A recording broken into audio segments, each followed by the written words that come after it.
The uptake of family planning in many parts of the country remains a female-driven initiative, with men shying away from partaking in this endeavor. However, a 55-year-old father of 3 in Kwale is bucking the trend by not only preaching the gospel, but actively partaking of a permanent family planning method. Brenda Wanga spoke to Richard Kilundo, one of only 4 men from Kwale and Kilifi to have undergone a vasectomy in the last 2 years.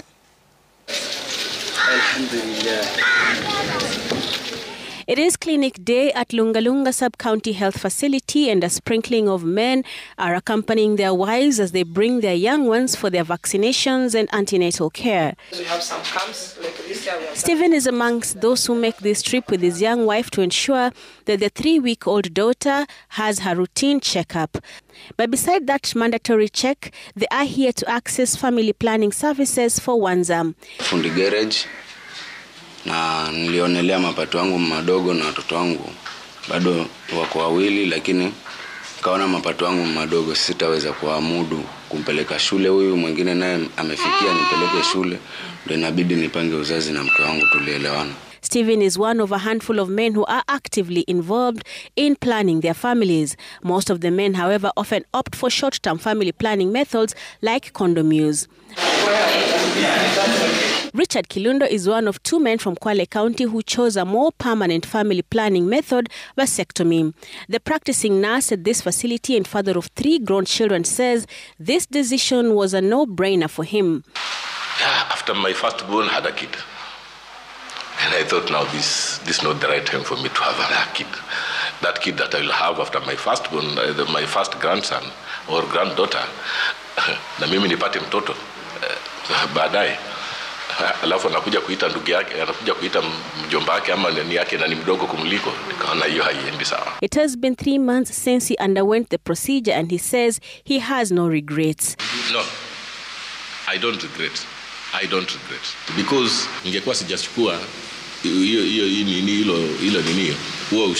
hilo wazo ambalo nilikuwa nalo, angekuwa naumia ni mke wangu mpaka saa hizi. Angekuwa bado anaendelea kumeza vidonge ambavyo vinamdhuru kiafya. Hiyo bado unajua afya nayo tukimdhuru kiafya bado ni sisi, ni gharama katika afya. Inatoa kwenye mfuko wetu pia. A vasectomy is a form of male birth control that cuts the supply of sperm to semen. It's done by cutting and sealing the tubes that carry the sperm. And this vasectomy has a low risk of problems and can usually be performed in an outpatient setting under local anesthesia. Once the vas is identified, there is a local infiltration that is being done to the site. It is a scalpelless. You don't need to make an incision. Then it is being identified, pulled up by a specific instrument that is found in a vasectomy set. Then it is being ligated from both sides.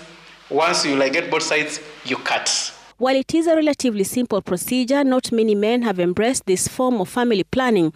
And in the 2 counties of Kwale and Kilifi, only 4 have undergone the procedure, 2 in each county.